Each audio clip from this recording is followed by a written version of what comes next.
Hello students, this is science के। आज के लेक्चर में डिस्कस करेंगे calculation for empirical formula. Empirical formula क्या होता है, मॉलिक्यूलर फार्मूला के साथ क्या रिलेशन होता है, वो हमने पूरा बेसिक कर चुके हैं। आज हम करेंगे कैलकुलेशन। क्या करेंगे?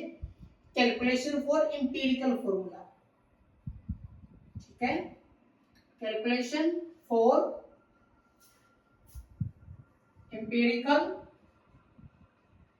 फॉर्मूला। ओके, ठीक है जी। देखते हैं कैसे कैलकुलेशन होगा, कुछ रूल्स होंगे इसके लिए। ठीक है, अब देखिए, यानी कि इसमें हमारे पास एक क्वेश्चन दिया होगा, एज ए स्टेटमेंट की फॉर्म में हमारे पास आएगा, और वो स्टेटमेंट हमें ये बताएगी कि कौन कौन से एलिमेंट्स प्रेजेंट है। अब एलिमेंट्स की अमाउंट या तो आपको परसेंटेज में दी हुई मिलेगी या आपको ग्राम में दी हुई मिलेगी, डायरेक्ट कोई भी एक हो सकता है। क्लियर? यानी कि स्टेटमेंट से आपको ये चीजें पता चलेगी, क्या टाइप ऑफ एलिमेंट्स या एटम्स। क्लियर? फिर आपको दी हुई मिलेगी उसकी अमाउंट, जो या तो परसेंटेज में होगी या ग्राम में होगी। क्लियर? इन यहां से क्वेश्चन की होगी स्टार्टिंग। ओके, और वहां से हमें कैलकुलेट करना होगा एम्पिरिकल फॉर्मूला। तो रूल्स क्या क्या होंगे, रूल्स कैसे काम करेंगे, क्या स्टेप्स हमें फॉलो करने हैं, वो जरा देख लीजिए। तो पहला पॉइंट जो यही से होगा, अमाउंट से परसेंटेज दे रहा है तो ग्राम में बना लीजिए, यानी कि find the mass of element from percentage, या तो परसेंटेज में दे रहा तो वहां से बना लीजिए। और ध्यान रखना, ये जो मास होगा, ये कौन सा मास होगा, ये होगा जी गिवन मास। कौन सा होगा? Given mass. इस बात को ध्यान में रखा जाए, जो दिया होगा वो क्या होगा? Given mass. तो वो हमें परसेंटेज से कैलकुलेट करना है। परसेंटेज से यानी कि इसके लिए क्या होगा कि जो कंपाउंड है वो या तो हमें 100% मान के चलना है, अगर कुछ मेंशन नहीं है तो 100 मानकर चलना है कि वो 100 में से निकलेगा, जैसा हमने परसेंटेज कंपोजिशन में किया। या कंपाउंड का परसेंटेज है वो गिवन होगा कि कंपाउंड कितने परसेंट है, आपको उसके अकॉर्डिंग करना है। लगभग चांस है फर्स्ट के को 100% होगा। तो वहां से हमें मास ऑफ एलिमेंट निकालना, और ये जो मास निकलेगा फ्रॉम परसेंटेज से, जो मास निकलेगा वो हमें किसमें लेना है? ग्राम में। किसमें लेना है? ग्राम में। और ये गिवन मास होगा। ध्यान रखना, फर्स्ट पॉइंट, हमें मास कैलकुलेट करना है परसेंटेज से या डायरेक्ट ग्राम में दिया हुआ मिलेगा, वो गिवन मास माना जाएगा ग्राम में। सेकंड हमें करना है find out moles of element. Element के हमें मोल निकालने हैं। मोल यानी कि हमें n फाइंड आउट करना है। फॉर्मूला क्या होता है? Given mass by molar mass. अब गिवन मास आपको यहां से मिल जाएगा, एलिमेंट कौन सा है वो स्टेटमेंट से पता चल जाएगा, और एलिमेंट पता चलते ही मोलर मास आपको पता ही होता है, तो मोल आप निकाल पाओगे। एलिमेंट से आपने मोलर मास पता चलेगा, गिवन मास हमें यहां से तो मोल आ गए। उसके बाद हमें क्या निकालना है? फाइंड या कैलकुलेट मोलर रेशियो। क्या निकालना है? मोलर रेशियो निकालना है। ठीक है, ओके। यानी कि हम कह सकते हैं कि एक हिसाब से हमें यहाँ पे हमें क्या निकालना है? Mole ratio. क्या निकालना है? मोल रेशियो निकालना है। अब ये कैसे निकलेगा? ठीक है, इसके निकालने के लिए क्या करना होगा कि जैसे फॉर एग्जांपल स्टेटमेंट में हमारे पास 3 एलिमेंट है, ए बी सी कोई भी, तो उन सभी के हमने अलग अलग मोल हम कैलकुलेट करेंगे। सेकंड स्टेप तक वो हो जाएगा। उसमें किसी के मोल ज्यादा आएंगे, किसी के कम आएंगे, यानी कि वहां से हमें क्या करना है? जो स्मॉलेस्ट वैल्यू है मोल का, उस वैल्यू से हमें सभी को डिवाइड करना है, यानी कि divide the mole value of each element by the smallest mole value in the all atoms, जिनके हमने मोल्स निकाले हैं उनमें जो सबसे छोटा वैल्यू है मोल का, उस वैल्यू से हमें उन सभी के मोल को डिवाइड करना है। तो हमारे पास एक मोल रेशियो आएगा, ठीक है, पहले नोट कीजिए, ठीक है, हमारे पास क्या आएगा, एक मोल रेशियो आएगा। ओके,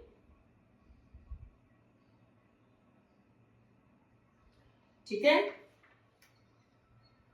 इस पॉइंट को आप अच्छे से समझ लीजिए, ठीक है, हमारे पास एक मोल रेशियो आ जाएगा। नेक्स्ट क्या करना होगा, अब कई बार क्या होगा, ये जो रेशियो आएगा ये पॉइंट्स में आ जाता है, जैसे 1.2 आ गया, 1.5 आ गया, तो वहां से हमें क्या लेके आना है कि इसको एक सिंपल नंबर में लेके आना है, यानी कि इफ मोल रेशियो जो हमने निकाला है, या आपको ये भी मिल सकता है मोलर रेशियो जो हमने निकाला है, इन फ्रैक्शन यानी कि decimal, then it convert into simple number. इनको सिंपल नंबर में यानी कि होल नंबर में हमें इनको कन्वर्ट करना पड़ेगा। वो देखना पड़ेगा कि क्या फ्रैक्शन यानी कि क्या डेसिमल आया हमारे पास और वो किससे मल्टीप्लाई होगा। क्लियर? तो ये रूल्स है, ध्यान से सुन लो। पहले हमें मास निकालना है, अगर परसेंटेज दे रखा है तो परसेंटेज से निकालना, वो गिवन मास के लाएगा और हमें ग्राम में यूज करना है। फिर हमें निकालने हैं मोल यानी कि गिवन मास बाय मोलर मास। फिर हमें निकालना उसका मोल रेशियो, ठीक है। कैसे निकालना होगा कि जो मोल के वैल्यू है सभी एलिमेंट की, उसको डिवाइड किया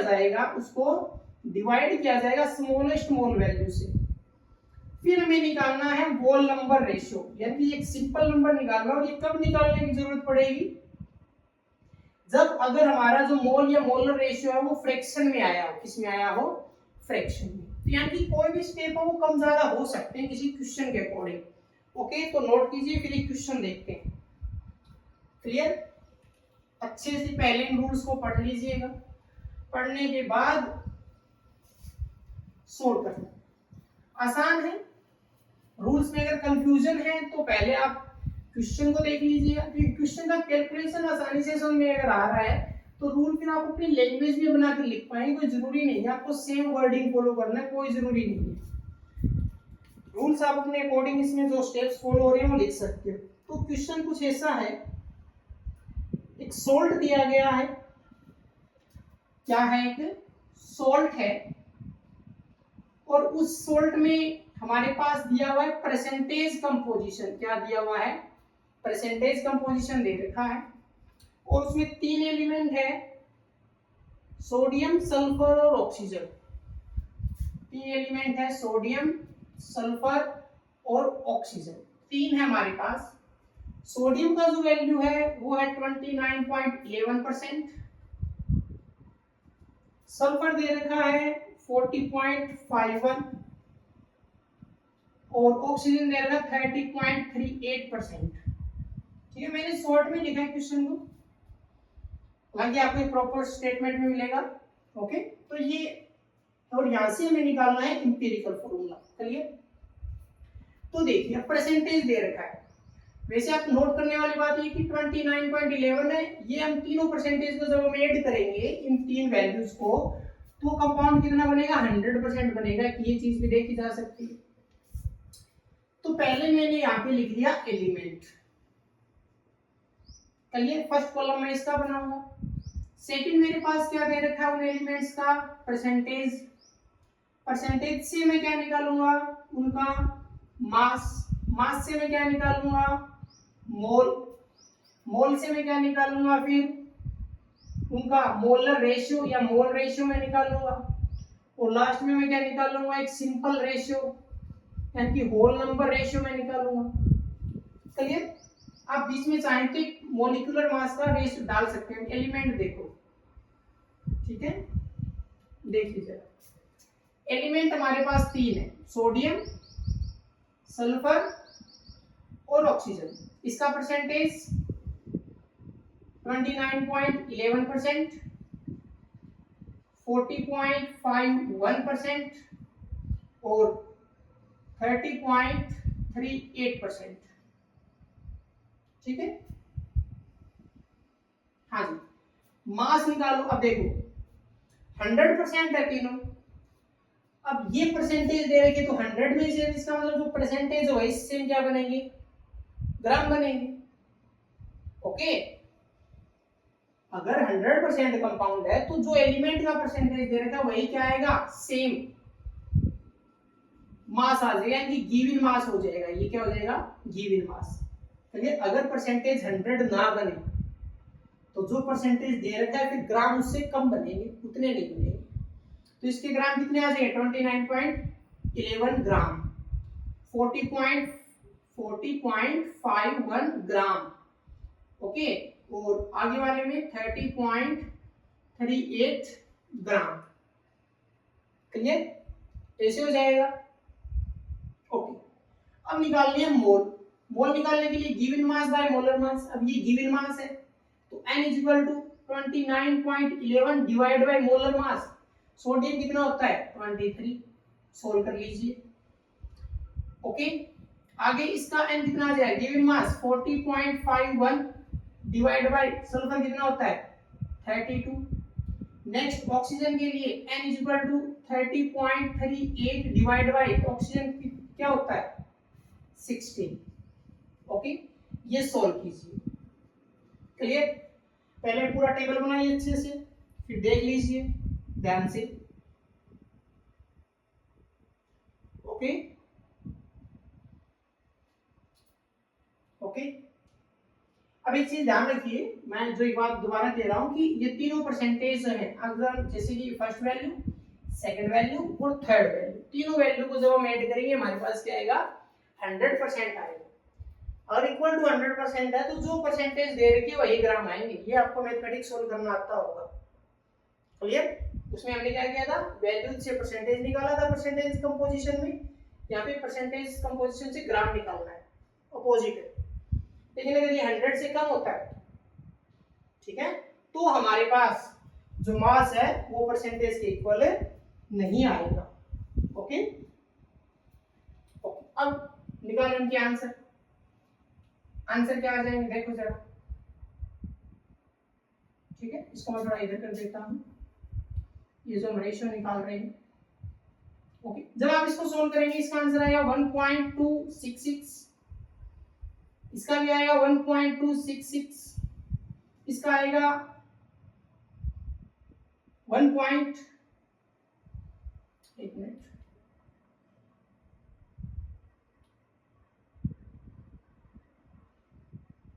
(1.266) इक्वल टू 1.266 इक्वल टू 1.89, ये आंसर आएंगे। ठीक है, इतना डेसिमल लेने की जरूरत भी नहीं है, हम इससे कम कर सकते हैं। ठीक है, मैंने डायरेक्ट आंसर लिख दिया, आप सोल्व कर सकते हो, सेम आंसर आएगा। अब जरा ध्यान से देखिए, ये आ गए मोल। अब हमारा ये रेशियो निकालने के लिए क्या था कि जो सबसे छोटा वैल्यू है उसको हम उससे डिवाइड करेंगे सभी वैल्यूज को। तो इनमें सबसे छोटा वैल्यूज हमारे पास है 1.26, यहाँ भी है।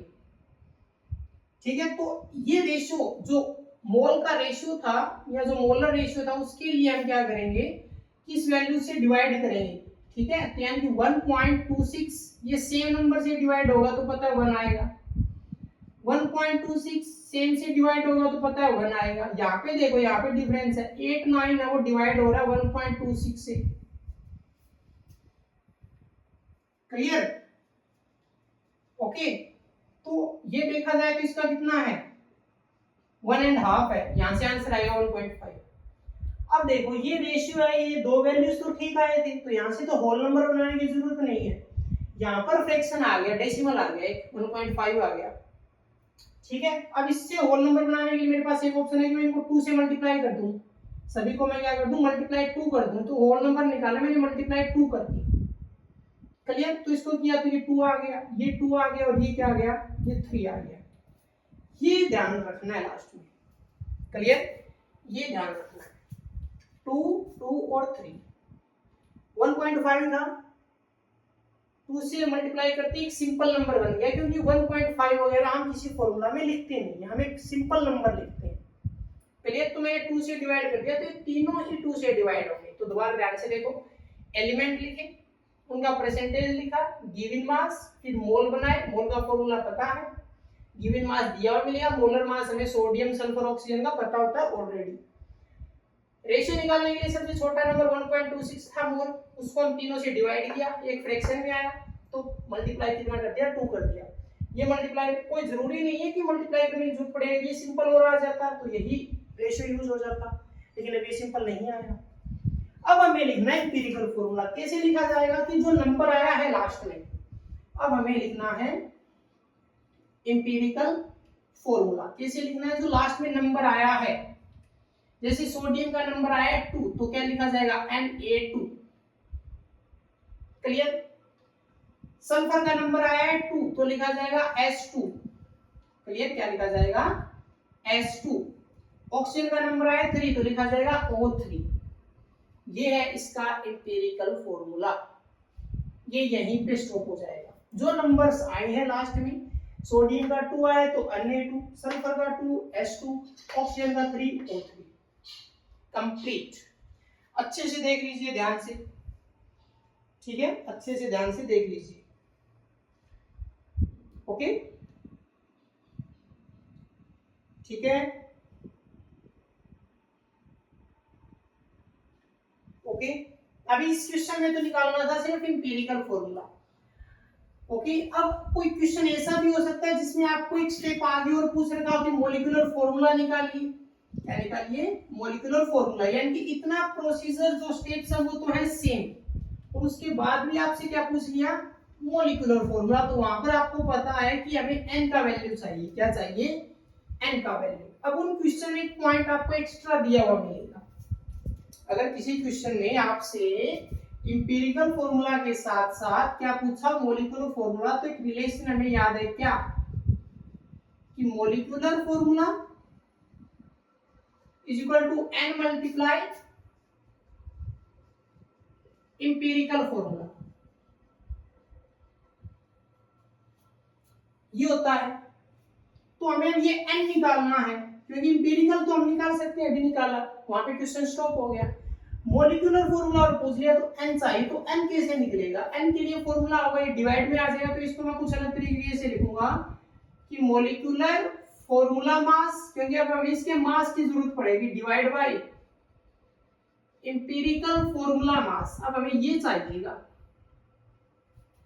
इनके मासेस निकालने पड़ेंगे और फिर क्या निकलेगा, n निकलेगा, क्लियर। अब मैं आपको दे रहा हूं इसका एक एग्जांपल, एक क्वेश्चन है जिसके मैं रिजल्ट्स ले रहा हूं। क्वेश्चन अपने आप में कंप्लीट होगा कि सब कुछ दिया हुआ मिलेगा, एम्पिरिकल भी निकालना है, मॉलिक्यूलर फॉर्मूला भी निकालना है, लेकिन उस क्वेश्चन में एक एक्स्ट्रा पॉइंट गिवन होगा, एक पॉइंट उसमें गिवन मिलेगा आपको, वो ये मिलेगा कि जो कंपाउंड है उसका मॉलिक्यूलर मास आपको दिया हुआ मिलेगा, उसका मॉलिक्यूलर मास हमें दिया हुआ मिलेगा। जिस क्वेश्चन में मॉलिक्यूलर फॉर्मूला पूछा जाएगा कि मॉलिक्यूलर फॉर्मूला भी फाइंड आउट कीजिए, उस क्वेश्चन के एंड में हमें मॉलिक्यूलर मास दिया हुआ मिलेगा, क्लियर। एग्जांपल दे रहा हूं आपको, ठीक है, मैं लास्ट के रिजल्ट उठा रहा हूं, और जो मॉलिक्यूलर मास दिया गया है वो है 98.96 ग्राम दिया हुआ है, ठीक है। क्योंकि हम पूरा सोल्व नहीं करें, हम आधा सोल्व कर रहे हैं, तो उस क्वेश्चन का जो इंपिरिकल फॉर्मूला है जो फाइंड आउट होकर आया है वो आया है CH2Cl, CH2Cl निकल कर आया है, क्लियर, ओके, ये निकल कर आया, ये दिया हुआ मिलेगा। ये क्वेश्चन से हम फाइंड आउट करेंगे CH2Cl कैसे निकलेगा वो हम सीख चुके हैं। अब हमें निकालना है यहां से n।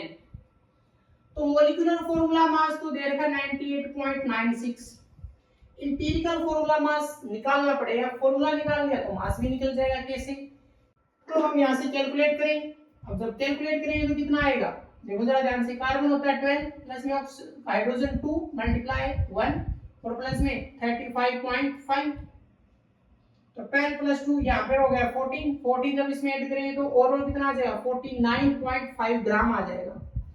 तो इंपीरिकल फॉर्मूला मास भी आ गया 49.5। अब जरा देख लो, अब देखा जाए तो ये 99 के करीब है, दे रखा 98.96, ये लाइन लगभग 99 हो गया। और इसको जो यानी कि ओवरऑल किससे डिवाइड होगा 2 से, तो n इक्वल टू क्या आ जाएगा 2 आ जाएगा, n का वैल्यू कितना आ जाएगा 2 आ जाएगा। तो अब यहाँ पे पुट कर दो, ठीक है। तो n जैसे मैं डालूंगा तो जो मॉलिक्यूलर फॉर्मूला है वो क्या आ जाएगा 2 मल्टीप्लाई इंपीरिकल फॉर्मूला यानी कि CH2Cl, तो जब डिवाइड होगा मल्टीप्लाई होगा तो C2H4Cl2 ये आ जाएगा, C2H4Cl2 आएगा। क्लियर? यानी कि ये सही है या नहीं, ये n का वैल्यू हमारा सही है या गलत है, ये आप चेक कैसे कर सकते हो कि आप यहां से मास और कैलकुलेट कर लो। यहां से अगर हमने दोबारा से मास कैलकुलेट किया तो वो यही वैल्यू आनी चाहिए जो दिया हुआ था। अगर डाउट होता है, पहली बात तो गलत होगा नहीं, अगर डाउट होता है तो यहां से मास कैलकुलेट करेंगे इसका तो वही सेम आएगा 98.96। क्लियर? तो जहां पे मॉलिक्यूलर फॉर्मूला भी निकालना पड़े वहां पे मॉलिक्यूलर फॉर्मूला मास दिया हुआ मिलेगा। ओके, तो ये इस क्वेश्चन में नया था। तो ये हो गया एम्पिरिकल फॉर्मूला कंप्लीट। अब हम करते हैं इसका एक लास्ट टॉपिक नेक्स्ट लेक्चर में जो होगा लिमिटिंग एंड एक्सेस रिएजेंट। तो मिलते हैं नेक्स्ट क्लास में।